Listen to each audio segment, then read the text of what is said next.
आज बहुत ध्यान से सुनना चाहिए आपको। भगवान दिल में नहीं रहते, भगवान मंदिर में भी नहीं रहते, भगवान तीर्थों में भी नहीं रहते, भगवान कण कण में भी नहीं रहते। तो भगवान कहाँ रहते हैं? बोले भगवान ना दिल में है, ना तीर्थों में है, ना कण कण में है। भगवान तो भक्त के विश्वास में है। विश्वास है तो भगवान है, विश्वास नहीं है तो भगवान कहीं नहीं है। और विश्वास है तो कण कण में मेरा कन्हैया है। मंदिर में भी भगवान उनके लिए हैं जिनको विश्वास है। जिनको विश्वास नहीं है उनके लिए तो पत्थर रखा है ना। मानो तो मैं गंगा माँ हूं, ना मानो तो बहता पानी। भक्तों, प्रहलाद जी ने कहा कि इस खंबे पर भगवान है। हिरण्यकश्यप ने प्रहार किया, खंबा चीरकर भगवान निकले कि नहीं? तब हिरण्यकश्यप ने खंबे को तोड़ा था तो नरसिंह भगवान निकल गए। आज बहुत सारे खंबे टूटते हैं, भगवान क्यों नहीं निकलते? क्योंकि भगवान खंबे में नहीं होता, भगवान तो प्रहलाद जैसे भक्तों के विश्वास में होता है। भक्त ने विश्वास से कहा कि इस खंबे में भगवान है तो कहीं भक्त का वचन मिथ्या ना हो जाए, इसलिए भगवान को प्रकट होकर दर्शन देना पड़ा कि मेरे भक्त का वचन मिथ्या ना हो जाए। भगवान विश्वास में है। जहां भक्त की हां, भगवान वहां। भगवान कहां?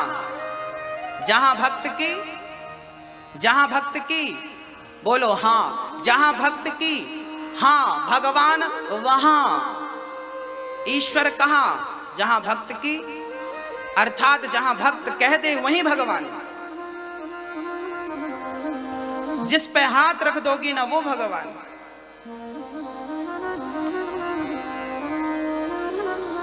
महाराष्ट्र में एक संत हुए हैं नामदेव जी। ठंडी का टाइम था, घर के आंगन में चूल्हा रख करके कुटिया पे वो अपने हाथ से रोटी बनाकर खाया करते थे। आज उन्होंने रोटी हाथों वाली बनाई और रोटी बनाकर अंदर घी की कटोरी लेने गए कि चलो घी चुपड़ के तुलसी का पत्ता डालकर भगवान को भोग लगाएंगे। और जैसे ही अंदर गए, कुत्ता बाहर से आया और रोटी मुंह पे दबा के भागा।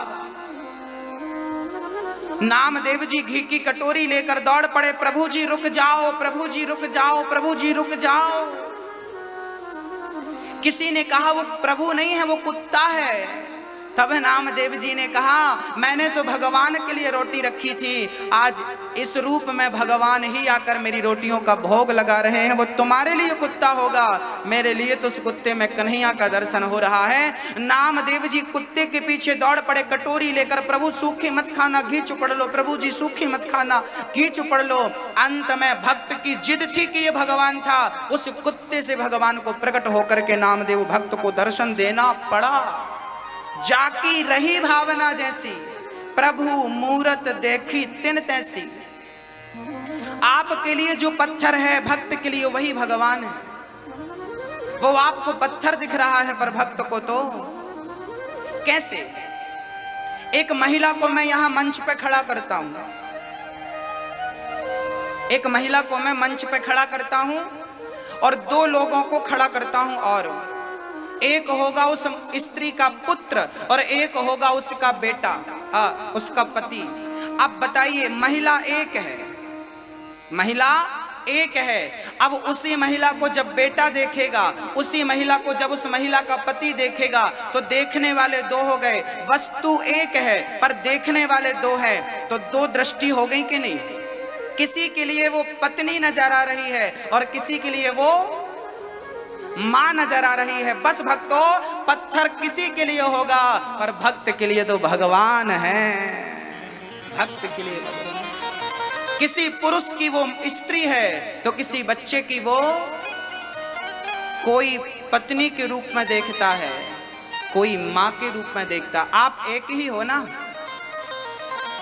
बस ये ठाकुर मेरा कन्हैया सामने बैठा है, किसी को पीतल नजर आ रहा होगा, किसी को अष्ट धातु नजर आ रही होगी, पर सच्चे भाव से कोई भगत देखे ना तो इसमें कन्हैया की छवि, तुम्हें कन्हैया साक्षात यही तो भगवान है। विग्रह भगवान का पूर्ण स्वरूप है, आधा नहीं, आधा नहीं। आधा नहीं। मंदिर क्यों बनाए जाते हैं? भगवान को तो घर पर रहकर भी याद किया जा सकता है, भगवान तो कण कण में है। फिर भगवान को याद करने के लिए मंदिर ही क्यों? हाँ, ये प्रश्न खड़ा हो सकता है किसी के दिल दिमाग में, मंदिर क्यों होते हैं?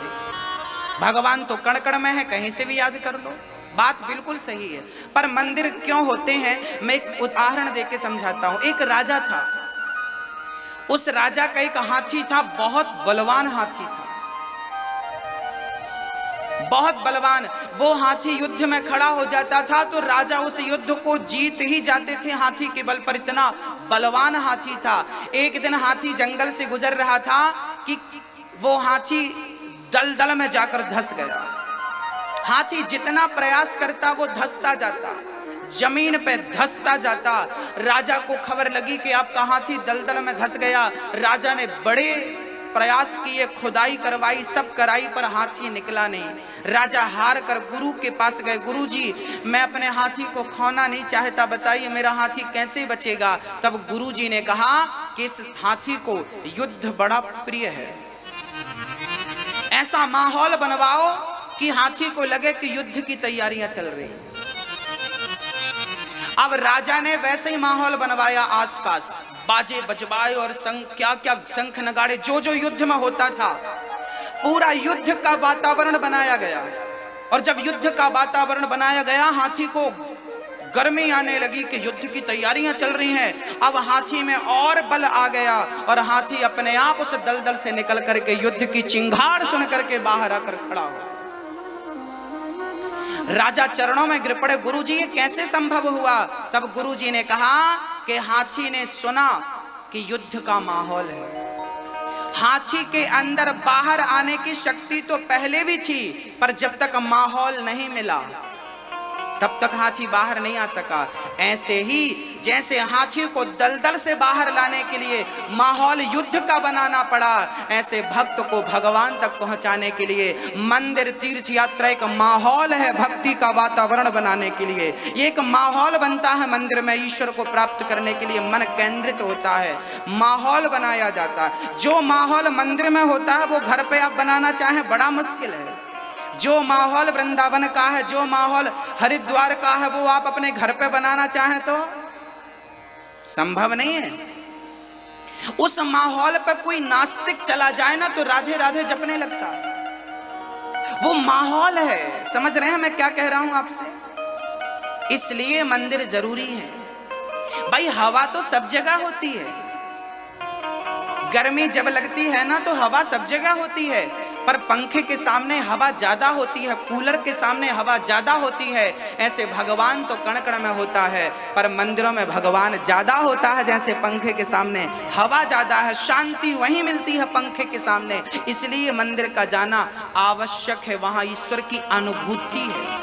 तीर्थों में परमात्मा की अनुभूति है, इसलिए तीर्थ है, इसलिए मंदिर है, इसलिए हमें जाना चाहिए।